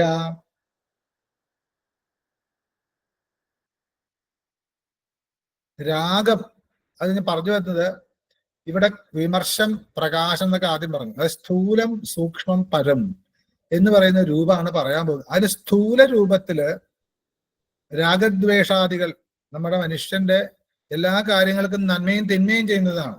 ചിലതിനോടൊക്കെ ദ്വേഷം ആവശ്യമാണ്. ഭൗതികതയോടൊരു ദ്വേഷം, അത് ആധ്യാത്മികതയാണ് അല്ലെ. ആധ്യാത്മികതയോടൊരു രാഗം, അതും ആധ്യാത്മികതയാണ്. എന്നാൽ നേരെ തിരിച്ചോ, ആധ്യാത്മികതയോടൊരു ദ്വേഷം, അത് ഭൗതികതയാവും. ഭൗതികതയോട് രാഗം, അത് ഭൗതികതയാണ്. അപ്പൊ രാഗദ്വേഷങ്ങളൊന്നും തെറ്റല്ല, രണ്ട് തട്ടാണ്. ഒരിക്കലും നെഗറ്റീവും പോസിറ്റീവും ഒറ്റയ്ക്ക് ഇരിക്കില്ല. ഇവിടെ രാഗം എന്ന് വെച്ചാൽ എല്ലാവരെയും തന്നിലേക്ക് ആകർഷിക്കുന്നത്. അനുരാഗം എന്നൊക്കെ പറയുന്നത് മറ്റൊരർത്ഥാവും. രാഗ എന്നൊക്കെ എടുത്താൽ ആ ഓരോ അക്ഷരത്തെ എടുത്തിട്ട് അതിനെ വ്യാഖ്യാനിക്കാൻ പോയാൽ വേറെ അർത്ഥത്തിലേക്ക് പോകും. അത്രയും വേണ്ട, സ്ഥൂല വർണ്ണനയായതുകൊണ്ട് ഞാൻ അങ്ങോട്ട് കിടക്കുന്നില്ല. ഇനിയും ഇതുപോലെ അവസരങ്ങൾ വരുന്നുണ്ട്. ഇപ്പൊ രാഗം എന്ന് വെച്ചാൽ നമുക്കറിയാം, പരസ്പരം അടുപ്പിക്കുക, അടുപ്പിച്ച് വയ്ക്കുന്നത്, കെട്ടിവെക്കുന്നത് എന്നർത്ഥം. ഇപ്പൊ എല്ലാവരെയും തന്നിലേക്ക് ആകർഷിക്കുക, ആകർഷണം എന്ന് പറയുന്ന തത്വമാണ് രാഗത്തിലുള്ളത്. അപ്പൊ ആകർഷണം ചെയ്യുവാനുള്ള കയറ്, ഇപ്പൊ രാഗത്തിന്റെ സ്വരൂപം, ഈ രാഗം എന്ന് പറയുന്ന ആകർഷണം, വലിച്ചടിപ്പിക്കൽ, തന്നിലേക്ക് ആകർഷിക്കൽ. ഇപ്പൊ കൃഷ്ണ എന്ന് വെച്ച് കഴിഞ്ഞാൽ അർത്ഥം എന്താ? ആകർഷിക്കുന്നവെന്ന അർത്ഥം. അതുപോലെ രാഗം, അതുകൊണ്ടാണ് കൃഷ്ണൻ എന്താ പറയണ്ടേ, കാമേശ്വരൻ എന്നൊക്കെ പറയുന്നത്. കാമദേവനാണോ തോന്നിപ്പോന്നൊക്കെ പറയാറുണ്ട്. ഉദ്ധവരെ കണ്ട സമയത്ത് കൃഷ്ണനാണോ തോന്നിപ്പോയി എന്ന് പറഞ്ഞില്ലേ? പലരും നമസ്കരിച്ചിട്ടുണ്ട് ഗോപികമാരൊക്കെ. കൃഷ്ണനെ ഉപാസിച്ച് ആലോകനം ചെയ്ത് അവസാനം സാലോക്യം കഴിഞ്ഞ് സാഗുണ്യം കഴിഞ്ഞ് സാരൂപ്യായി പോയി. കൃഷ്ണനെ ഉദ്ധവരെ എങ്ങനെ മനസ്സിലാവാറില്ല അത്രയ്ക്ക്. അതേപോലെ രാഗം എന്ന് പറയുന്നത് നമ്മൾ ഉദ്ദേശിക്കുന്ന ചെറിയ രാഗം അതിൽ പെടും. പക്ഷെ അമ്മയുടെ കയ്യിലിരിക്കുന്ന പാശാണെന്നുണ്ട് പ്രപഞ്ചരാഗം. പ്രപഞ്ചത്തിലെ സർവമാന ചരാചരങ്ങളെയും തന്നിലേക്ക് ചേർത്ത് പിടിച്ചിരിക്കുന്ന ഒന്നാണ് അമ്മയുടെ കയ്യിലെ പാശം. അതിന് രാഗം എന്ന് പറയും. അത് പ്രപഞ്ചരാഗമാണ്. ആ രാഗത്തെ അല്ലെങ്കിൽ തടസ്സപ്പെടുത്താൻ, തള്ളിക്കളയാൻ, നിഷേധിക്കാൻ ഈ പ്രപഞ്ചത്തിലെ ഒരു ജീവിക്കും പറ്റില്ല, ഒരു ജീവനും പറ്റില്ല. അങ്ങനെയുള്ള രാഗം എന്ന പാശം കൊണ്ട് അതും കൂടി എടുത്തിട്ടാണ് അമ്മ വന്നിട്ടുള്ളത്. ഈ രാഗം കയറ് പിടിച്ചവളാണോ ലളിതാ പരമേശ്വരി? അങ്ങനെ പറയാൻ പറ്റില്ല. ഇതിനു മുമ്പ് ഉണ്ടായിരിക്കണം, അങ്ങനെ രൂപവും ഉണ്ടായിരിക്കണം. ഇല്ലാതെ നമുക്കത് പറയാൻ പറ്റില്ല. എല്ലാ ആവശ്യമുണ്ട്. അവർക്ക് ഭ്രാന്താണ് അങ്ങനെ എഴുതി വെക്കാൻ. അതുകൊണ്ട് അമ്മ അങ്ങനെ ഉണ്ടായിരുന്ന അമ്മയ്ക്ക് 12 കൈയുണ്ടെന്നാ, അത് പിന്നെ ചിന്തിക്കാം. അതിലും കൂടുതൽ 16 കൈയുള്ളത്, 32 കൈയുള്ളതൊക്കെ ഉണ്ട് ലളിതാ പരമേശ്വരി തന്നെ. അങ്ങനെയുള്ള അമ്മ ഇവരുടെ കാര്യം ചെയ്യാനായിട്ട് അഗ്നികുണ്ഡത്തിൽ നിന്നും ഉദിച്ചു വന്നപ്പോ അമ്മയ്ക്ക് 4 കൈയുണ്ട്. ആ 4 കൈയില് എല്ലാവരെയും തന്നിലേക്ക് ആകർഷിക്കുന്ന ഭാവമായ രാഗം എന്ന ഭാവത്തിന്റെ ആ ഒരു വികാരത്തിന്റെ അത് കയറിനെ പറ്റും. കയറുകൊണ്ട് വേറെ ഒന്നും ചെയ്യാൻ പറ്റില്ല. കെട്ടി വലിച്ചു കൊണ്ടുപോകാനേ പറ്റും. അതാണ് എന്താ പറയുന്നില്ലേ, അശ്വാരൂഢ എന്നുള്ള ദേവി ആ മന്ത്രധേയം ജപിക്കരുതെന്ന് പറയും. കുതിരപ്പുറത്ത് അശ്വാരൂഢാദേവി തനിക്ക് തന്റെ ഭക്തൻ എന്തു പറയുന്നോ ആ വസ്തുവിനെ അല്ലെങ്കിൽ ആ ആഗ്രഹത്തെ കെട്ടിവരിഞ്ഞു കൊണ്ടുതരുന്ന, അങ്ങനെ ദേവിയെ കൊണ്ട് പണി എടുപ്പിക്കരുത് എന്നുള്ളതുകൊണ്ടാണ് അശ്വാരൂഢം ജയിച്ചീടിൽ വിശ്വമൊക്കെ ജയിച്ചിടാം, അശ്വാരൂഢം പിഴച്ചീടിൽ വെട്ടുകൊണ്ട് മരിച്ചിടാന്നൊക്കെ മുത്തശ്ശന്മാര് പറഞ്ഞു കേട്ടിട്ടുണ്ട്. അതിലെ വലിച്ചടച്ച് തന്നിലേക്ക് അടുപ്പിക്കുന്നത് എന്തോ, ഇവിടെ എല്ലാം ആകർഷണ വികർഷണമല്ലാതെ പ്രപഞ്ചത്തിൽ ഒരു തത്വമില്ല. ആകർഷിക്കുക, വികർഷിക്കുക. ആ ആകർഷിച്ചു വരുന്ന വികർഷിക്കുന്നതിന് തൊട്ട് മുമ്പുള്ള കുറച്ചൊരു എന്താ പറയണ്ട ഏറ്റവും മൈന്യൂട്ട് ആയിട്ടുള്ള ഒരു ടൈമാണ് വർത്തമാനം എന്ന് പറയുന്ന പ്രസന്റ് ടൈം. അത് സെക്കൻഡിൽ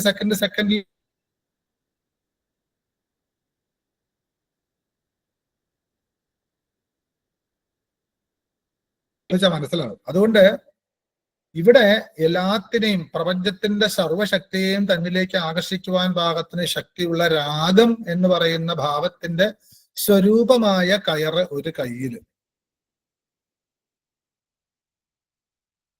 അത് വലിച്ചടിപ്പിക്കുക എന്ന് പറയുമ്പോൾ തന്നെ ആകർഷണ വികർഷണം ആയതുകൊണ്ട് പല ഗ്രന്ഥങ്ങളിലും താഴത്തെ ഇടത്തെ കൈയ്യ്, താഴത്തെ വലത്തെ കൈ എന്നൊക്കെ വ്യാഖ്യാനമുണ്ട്. ഞാൻ അങ്ങോട്ട് പോയിട്ടില്ല. ഞാൻ ചിന്തിച്ച രീതി, അതായത് കൊടുക്കുക എന്ന് പറഞ്ഞാൽ അനുഗ്രഹിക്കുക, അങ്ങോട്ട് കൊടുക്കുക, അല്ലെ? അല്ലെങ്കിൽ യുദ്ധം ചെയ്യുക എന്നൊക്കെ പറഞ്ഞു കഴിഞ്ഞാൽ, ഒരാളെ വേദന എടുപ്പിക്കുക എന്നൊക്കെ പറഞ്ഞാൽ ഒക്കെ വലത് കൈ കൊണ്ടാ ചെയ്യുക. കർമ്മത്തിന് ഏറ്റവും ഉത്സുകമായിട്ടുള്ള വലത് കൈയാ. അതുകൊണ്ട് അത് വരദം എന്ന് പറയുന്ന രീതിയിൽ വാളൊക്കെ വലത് കൈയിലാണ്. അപ്പൊ അത് വലത് കൈയിലായിരിക്കണം എന്റെ ദ്വേഷം പ്രവർത്തിക്കാൻ. പക്ഷെ വലിച്ചടിപ്പിക്കുക എന്ന് പറയുമ്പോൾ അഭയം കൊടുക്കുക, ഇങ്ങോട്ട് വരിക എന്നുള്ളത്, ഗിവ് ആൻഡ് ടേക്ക് എന്ന് പറഞ്ഞാൽ പോളിസിയാണ്. അത് ഇടത് കൈയാണ്, അഭയം വരദം. അപ്പൊ ഗിവിങ് ആൻഡ് ടേക്കിംഗ് എന്ന് പറയുന്ന ടേക്കിംഗ് പിടിച്ചു വലിക്കുക എന്ന് പറഞ്ഞാൽ ഇടത് കൈ തന്നെ ആവണം. അതുകൊണ്ട് മുകളിലത്തെ ഇടത് കൈയിലാവണം പാശം. ഇത് എൻ്റെ ഒരു ചിന്തയാണ്, പുസ്തകങ്ങളിലൊക്കെ വ്യത്യാസമുണ്ട്. അതുപോലെ ഇടത് കൈ കൊണ്ട് എല്ലാം സ്വീകരിക്കുന്ന, ഇങ്ങനെ ഇങ്ങോട്ട് വലിച്ചടിപ്പിക്കുന്ന ഒരു ഭാവം ലെഫ്റ്റ് സൈഡിലായതുകൊണ്ട് അത് ഇടാനാടിയായിട്ടൊക്കെ ബന്ധമുണ്ട്, അത് ചന്ദ്രനാടിയായിട്ട് ബന്ധമുണ്ട്, ഒരുപാട് പറയാനുണ്ട്. ഇവരുടെ കയറാണ്. ഇപ്പൊ 4 കയ്യ്, മുകളിൽ 2 കയ്യ്, താഴെ 2 കയ്യ്. അതിൽ മുകളിലത്തെ ഭഗവതിയുടെ ഇടത്തെ കയ്യില് എന്താണ്? മുകളിലത്തെ രാഗം എന്ന രാഗത്തിന്റെ സ്വരൂപത്തോടു കൂടിയ കയറ് പിടിച്ചിരിക്കുന്നു. അത്രയും മനസ്സിലാക്കുക. നമുക്ക് ഇനി അത് പറഞ്ഞു വരുമ്പോ ഇനിയും പലപ്പോഴായിട്ട് പറയേണ്ടി വരും. അപ്പൊ രാഗസ്വരൂപ പാശാഢ്യ. പിന്നെ അടുത്ത് പറയാണ് ക്രോധാകാരാങ്കുശോജ്വല. പലരും വളരെ തെറ്റായിട്ട് ചെല്ലുന്നൊരു ശ്ലോകമാണത്. ക്രോധാകാരാങ്കുശോജ്വല അങ്ങനെയല്ല. അതുകൊണ്ടാണ് അവസാനം തൊട്ട് ചൊല്ലി പഠിക്കാൻ നോക്കുക. ഉജ്ജ്വല എന്നാണ്, ഉജ്ജ്വലിക്കുന്നവളാണ്. ഇവിടെ ആഢ്യാണ്, രാഗസ്വരൂപം കൊണ്ട് ശോഭിക്കണേ ഉള്ളൂ. പക്ഷെ ഇവിടെ ശോഭിക്കലല്ല, കത്തിക്കാളുകയാണ്, ഉജ്ജ്വലയാണ്. ജ്വല പോലും അല്ല, ഉത്തുജ്വലയാണ്. അതായത് ജ്വാല പ്രത്യേകിച്ചും മുകളിലേക്കാണ് വരിക. ഇത് ഉയർന്ന് തിളയ്ക്കുന്ന രീതിയിൽ, അതായത് ഈ എന്താ പറയാ, ഉജ്ജ്വലം എന്ന് വെച്ചാൽ ഗംഭീരം എന്നൊക്കെ നമ്മൾ അർത്ഥം പറയുകയാണെങ്കിൽ ഉജ്ജ്വലം, ഉയർന്ന് കത്തുന്നത്, ഉയർന്ന് ജ്വലിക്കുന്നത്. അപ്പൊ അതിന് കുറച്ചും കൂടെ ശക്തിയുണ്ട്, എന്ന് കുറച്ചും കൂടെ രജോ ഗുണമുണ്ട്, അതിന് എഫക്റ്റീവാണ്. അപ്പൊ അതെന്താണ്? ഉജ്ജ്വലയാണ് അമ്മ. അമ്മയ്ക്ക് ശോഭ മാത്രമല്ല, ഉജ്ജ്വലയുമാണ്.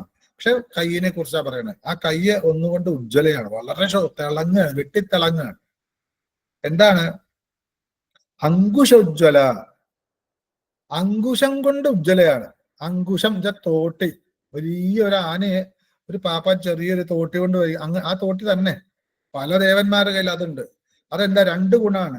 ഒന്ന് തോട്ടി കൊണ്ട് കുത്തി വലിക്കാനും, ഒന്ന് അങ്ങോട്ട് ആഘാതം ഏൽപ്പിക്കാൻ. 2 തരത്തിലാണ് തോട്ടിയുടെ രൂപം. അതായത് നിങ്ങൾക്ക് എപ്പോഴെങ്കിലും രൂപം കണ്ടാൽ മനസ്സിലാവും.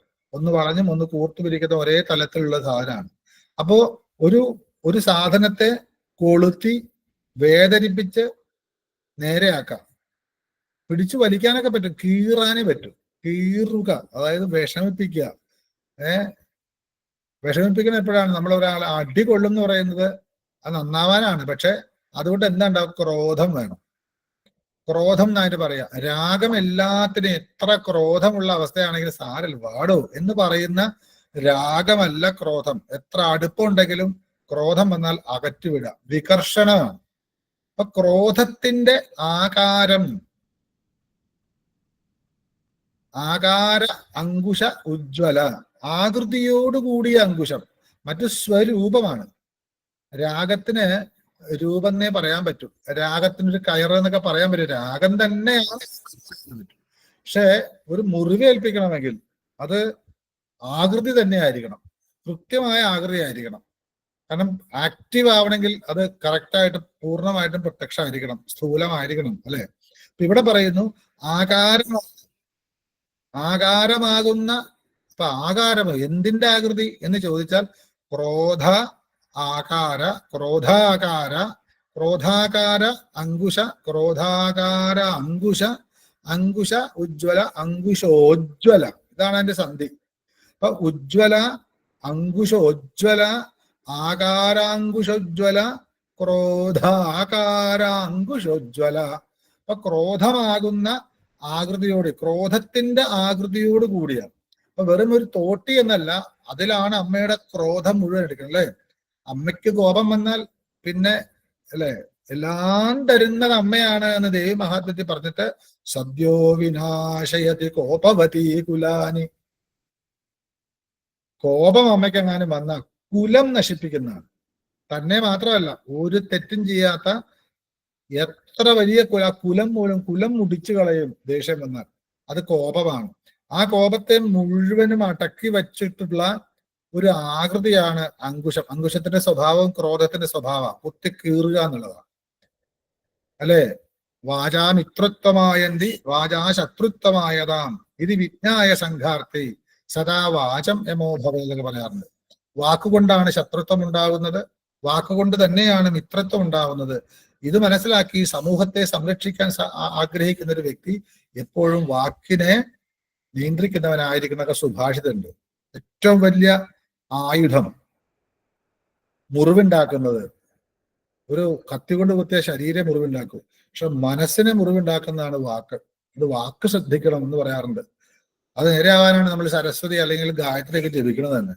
അപ്പോ ഇവിടെ ക്രോധത്തിന്റെ ആകൃതി എന്ന് പറഞ്ഞിട്ടുള്ളൂ. അത് ഏതൊക്കെ രീതിയിൽ വരാം. നമുക്ക് ഒരു ക്രോധം വന്നാൽ നമ്മുടെ രൂപം എന്തായിരിക്കും? എങ്ങനെയാണോ മനോഹരമായിട്ട് ഈശ്വരനായിട്ട് പല പല രീതിയിൽ മുഖത്ത് ശരീരത്തെല്ലാം ഘടിപ്പിച്ചിട്ടുള്ളത്, അതൊക്കെ ഇങ്ങനെ എന്താ വേണ്ടേ, വല്ലാതെയായി ചുക്കിച്ചുളിഞ്ഞ് അത് വല്ലാതെ ഡ്രൈ ആയി കണ്ണൊക്കെ ചുമന്ന് ശ്വാസമൊക്കെ വല്ലാതെ എടുത്ത് പല്ലൊക്കെ ഇറുമി കണ്ണൊക്കെ തുറിച്ച് ചിലപ്പോൾ തലമുടി വരെ പുറത്തേക്ക് വന്ന രീതിയിൽ കൈയൊക്കെ ചുരുട്ടി എന്തിനും ഒരു ക്രോധം നമുക്ക് നിയന്ത്രിക്കാൻ പറ്റിയില്ലെങ്കിൽ ക്രോധാത് ഭവതി സമ്മോഹ, ക്രോധത്തിൽ നിന്നും സമ്മോഹം ഉണ്ടാവുന്നതാണ്. അതുകൊണ്ടാണ് കോപം കൊണ്ട് ശപിക്കരുതാരും ഭഗവന്മയമെന്നോർക്ക സമസ്തം എന്നൊക്കെ പറഞ്ഞത്. അറിയാതെ ഒരു കോപം കൊണ്ട് വന്നിട്ട് ശപിക്കാൻ പാടില്ല. അപ്പൊ കോപം എന്ന് പറയുന്നാൽ മനസ്സിന്റെ ആണ്, രാഗം മനസ്സിന്റെയാണ്, പക്ഷെ അത് മറ്റൊന്നിനെ ആശ്രയിച്ചിട്ടാണ്. ക്രോധം ഇത് ഉള്ളിന്ന് വരുന്നതാണ്, ഉള്ളിന്ന് പുറത്തേക്ക് തള്ളുന്നതാണ് ക്രോധം. മറ്റത് എന്തോ ഒരു ആകർഷണ വിഷയമാണ്, മനസ്സൊക്കെയായിട്ട് ബന്ധമുണ്ടെങ്കിൽ. അങ്ങനെ ക്രോധം എന്ന് പറയുന്നത് മനസ്സിന്റെ ഉള്ളിലെ അതിശക്തമായിട്ടുള്ള വിദ്വേഷം അല്ലെങ്കിൽ അതിശക്തമായിട്ടുള്ള നീരസം, ഇത് വരുമ്പോൾ ഉണ്ടാവുന്നതാണ് ക്രോധം. അത് ഭഗവതിയുടെ കോപമാണെങ്കിലോ വിനാശയത്തി കോപവതി കുലാന്, കുലത്തെ പോലും നശിപ്പിക്കുന്ന ഒരു വ്യക്തിയോ നല്ലത് ചെയ്ത്. ഇപ്പം പല സ്ഥലത്തും നമ്മൾ കണ്ടിട്ടുണ്ട്, കൊറോണ വന്ന് എത്രയോ പാവങ്ങൾ മരിച്ചു എന്നൊക്കെ പറയാറുണ്ട്. ഇപ്പൊ വയനാട് മണ്ണിടിച്ചിൽ നടന്നു, എത്ര പേരാ, എത്ര നല്ല ആൾക്കാർ മരിച്ചു. അതൊന്നും അമ്മയ്ക്ക് ബാധകമല്ല കോപം വന്നാൽ. അതുകൊണ്ട് കോപം വരുത്തരുത് ഭഗവതിക്ക് എന്ന് പറയും. അവിടെയാണ് കാളിയും രക്തേശ്വരിയും ചാമുണ്ടിയും വാരാഹിയും ഒക്കെ നാരസിംഹയൊക്കെ ആയിട്ട് വന്ന ഭാവം അതൊക്കെയാണ്. അതിനെ ശമിപ്പിക്കാൻ വളരെ വിഷമമാണ്. അത് അങ്ങനെയുള്ള ക്രോധം, അത് സാധാരണ ക്രോധം നമുക്കറിയാവൂ. വിശ്വപ്രപഞ്ചം നിറഞ്ഞു നിൽക്കുന്ന ക്രോധം നമുക്ക് താങ്ങാൻ പറ്റില്ല.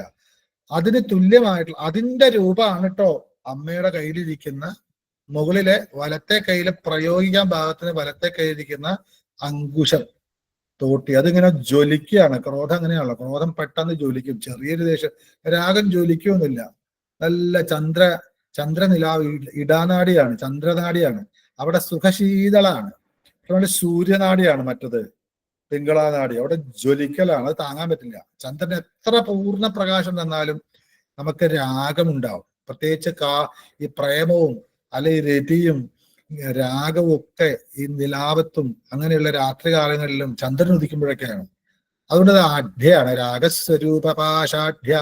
മറ്റതങ്ങനെയല്ല. ക്രോധം എന്ന് പറയുന്നത് ജ്വലിക്കുന്ന രാഗാറാണ്. സൂര്യനെ പോലെ താങ്ങാൻ പറ്റില്ല. കുറച്ച് ദൂരെ നിന്നേ പറ്റൂ. അടുത്തു പോയാൽ കത്തിക്കരിഞ്ഞു പോകും. അപ്പൊ പ്രപഞ്ചത്തെ മുഴുവനും കരിച്ചു കളയുന്ന രീതിയിൽ, കുലം നശിപ്പിക്കുന്ന രീതിയിലുള്ള ക്രോധത്തിന്റെ രൂപത്തോടു കൂടിയ അങ്കുശം മുകളിലത്തെ വലത്തെ കയ്യിലും എല്ലാത്തിനെയും തന്നിലേക്ക് അടുപ്പിച്ച് സമാധാനം കൊടുത്ത് അല്ലെങ്കിൽ ശീതള ഛായയിൽ വളർത്തി എല്ലാവരും ആകർഷിച്ച് പ്രേമിച്ച്, അല്ലെ കൃഷ്ണൻ പറയാറില്ലേ, എന്നെ ഉപാസിക്കുന്നവന് അവന്റെ എല്ലാം ഞാൻ അപഹരിക്കും. അവന്റെ അഭിമാനവും അപമാനവും സമ്പത്തും വീടും സുഖവും ഒക്കെ ഞാൻ എല്ലാം അപഹരിച്ച് അവനെ ഒന്നുമില്ലാതെയാക്കും. അത് ആകർഷണമാണ്. എന്നിട്ടും അവൻ എന്നെ വിടുന്നില്ലെങ്കിൽ ഞാൻ എന്നെ തന്നെ കൊടുക്കും എന്ന് പറയുന്ന അവരടുപ്പിക്കല്. അതുകൊണ്ടാണ് എത്ര പുരാണം വായിച്ചാലും കൃഷ്ണനെ പോലെ ഒരു വ്യക്തിത്വം ഇതുവരെ ആരും കണ്ടുപിടിച്ചിട്ടില്ല, ഇനി കാണാനും പോകുന്നില്ല. കാരണം കൃഷ്ണസ്തു ഭഗവൻ സ്വയം, കൃഷ്ണനാകട്ടെ സ്വയം ഭഗവാനാണെന്ന് പറയുന്ന ഒരു പ്രമാണം അവിടെയുണ്ട്. ആ തൂ കൃഷ്ണനാകട്ടെ എന്ന് വളരെ പ്രാധാന്യം. അപ്പൊ അതുപോലെ എല്ലാത്തിനെയും ആകർഷിക്കുന്ന ശക്തിയുള്ള കയറ് മുകളിലത്തെ ഇടത്തെ കയ്യിലും, എല്ലാത്തിനും തള്ളിക്കളയുന്ന ഒന്നും എനിക്ക് വേണ്ട എന്ന രീതിയിൽ അടുക്കാൻ പറ്റാത്ത ദേഷ്യം, ക്രോധം എന്ന് പറയുന്നില്ല, അങ്ങനെ ജ്വലിക്കുന്ന അങ്കുശത്തോടു കൂടിയ വലത്തെ കൈയിലെ മുകളിലത്തെ കൈകളും, ഇങ്ങനെ രണ്ട് കൈകളാണ്. ഇനി താഴോട്ട് അടുത്ത ശ്ലോകത്തിലാണ്, മൂന്നാമത്തെ ശ്ലോകത്തിലാണ് മനോരൂപേക്ഷുകോദണ്ഡ പഞ്ചതന്മാത്ര സായക എന്നുള്ളത് വരുന്നത്. അപ്പൊ ഇത് നമുക്കത് അതും കൂടെ കൂടി എടുക്കുകയാണ് വേണ്ടത്. അതിനെക്കുറിച്ച് വിശദമായിട്ട് പറയാനുള്ളതുകൊണ്ട് ഇപ്പൊ തുടങ്ങിയാൽ തീരില്ല. അപ്പോ അമ്മ, ആ സാക്ഷാൽ മഹാരാജ്ഞി, പ്രപഞ്ചത്തിന് മുഴുവൻ അമ്മ, ആ സിംഹാസനത്തിൽ ഇരുന്ന് പ്രപഞ്ചത്തെ മുഴുവനും ഭരിച്ച പരമഭട്ടാരിക, ദേവന്മാരുടെ പ്രാർത്ഥന കേട്ട് അവർക്ക് വേണ്ടി ആ സിംഹാസനത്തിൽ എഴുന്നേറ്റ് അവര് തുടങ്ങിയിട്ടുള്ള ചിതഗ്നികുണ്ഡം മഹായാഗം അതില് സംഭൂരയായി വന്ന സമയത്ത് 1000 സൂര്യന്മാരെ അരുണോദയം പോലെ ഉദയസൂര്യന്മാരുടെ പ്രഭയോടുകൂടി കണ്ടു. 4 കൈകൾ കണ്ടു. അതില് ഒരു കൈയില് എല്ലാവരെയും ആകർഷിക്കുന്ന തരത്തിലുള്ള ഒരു ആയുധം, രാഗായുധം എന്ന് പറയാം. അതിന് രാഗപാശം എന്ന് പറയുന്ന രാഗസ്വരൂപ പാശം കൊണ്ട് അമ്മ വളരെ മനോഹരിയായിരുന്നു. ഒപ്പം പ്രപഞ്ചത്തിന്റെ എല്ലാ അധാർമികതയും തനിക്ക് ഇഷ്ടപ്പെടാത്ത എല്ലാത്തിനെയും കത്തിച്ചു കളയുന്ന, പ്രപഞ്ചത്തിന്റെ മുഴുവനും ക്രോധസ്വരൂപമായിട്ടുള്ള, ക്രോധ ആകാരമായിട്ടുള്ള തോട്ടി കൊണ്ട്, അങ്കുശം കൊണ്ട് ഉജ്ജ്വലയായിരുന്നു ഒരു കയ്യ്. ഇങ്ങനെ ദേവന്മാര് കണ്ടു എന്ന് മനസ്സിലാക്കാം. അങ്ങനെ നോക്കുമ്പോഴാണ് ഇതെന്തിനാണ്, അപ്പൊ ഇത് എന്തിനാന്ന് മനസ്സിലാവണമെങ്കിൽ കുറച്ചും കൂടെ ഈ മന്ത്രത്തെ കുറിച്ച് ചിന്തിച്ചേ പറ്റൂ. ആകർഷണ വികർഷണം, പ്രപഞ്ചത്തിന്റെ ഏക നിയമം അതാണ്, ആകർഷിക്കുക വികർഷിക്കുക. അതിനിടയ്ക്കുള്ള സമയമൊന്നുമില്ല. ആകർഷണം കഴിഞ്ഞ ഉടനെ വികർഷണമാണ്. ശ്വാസം എടുത്തിട്ട് അപ്പൊ തന്നെ വിടുന്നുണ്ട് നമ്മൾ. പിടിച്ച് നിർത്തിയാൽ ആ പ്രാണനെ ആയാമം ചെയ്യുന്നതായി, പ്രാണായാമമായി. അവിടെയാണ് പ്രപഞ്ചത്തിന് സത്യം ഒളിച്ചിരിക്കുന്നത്. ഈ ആകർഷണ വികർഷണങ്ങളുടെ ഇടയ്ക്കാണ് അമ്മ.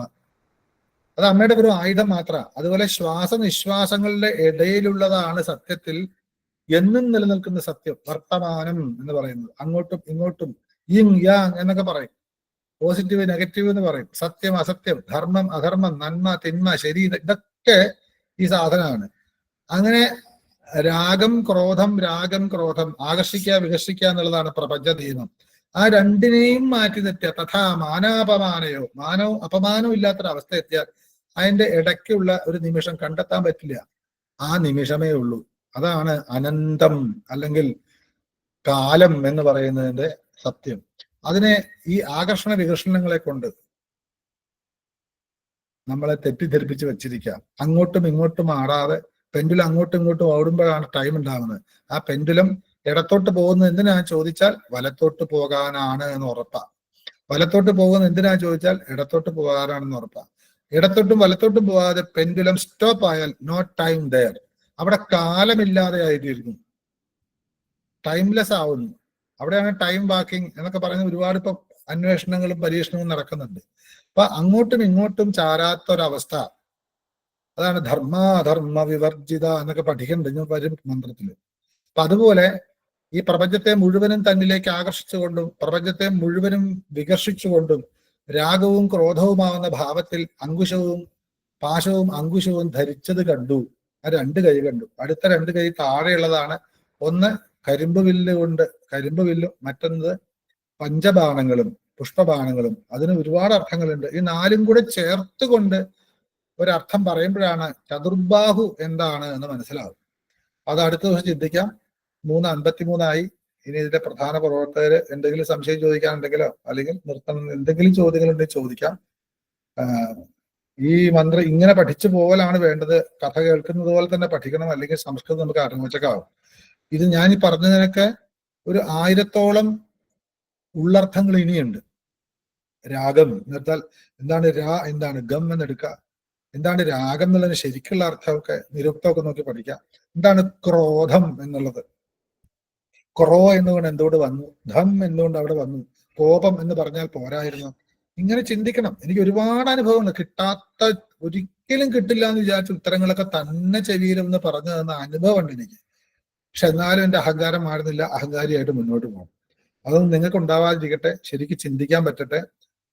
അമ്മയെ വ്യക്തമായി നിങ്ങളുടെ മനസ്സിനിണങ്ങിയ രീതിയിൽ നിങ്ങൾക്ക് പ്രത്യക്ഷീകരിച്ച് മനസ്സിലാക്കി തരുവാനുള്ള അനുഗ്രഹം തരട്ടെ. അതിനായി പ്രാർത്ഥിക്കുന്നു.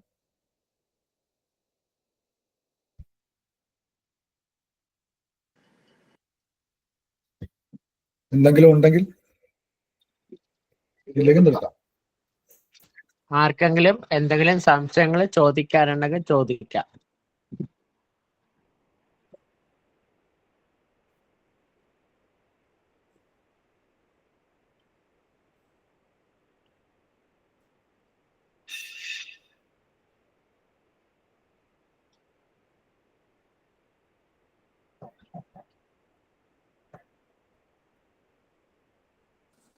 నమస్తే ఆచార్య. നമസ്തേ. ఆచార్యను పాద నమస్కారం. നമസ്തേ. നമസ്തേ. ഗുരുനാഥന് നമസ്കാരം. നമസ്തേ. അടുത്ത ക്ലാസ് അടുത്ത ഞായറാഴ്ച. എല്ലാവർക്കും നമസ്കാരം. ഗുരുനാഥ. നമസ്കാരം ഗുരുനാഥ.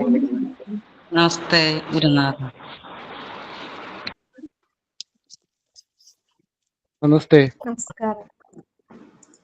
നമസ്കാരം. നമസ്കാരം കേട്ടോ. നമസ്കാരം. നമസ്കാരം. നമസ്കാരം.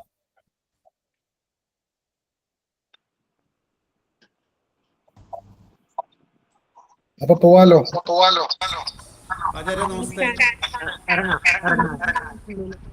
നമസ്കാരം.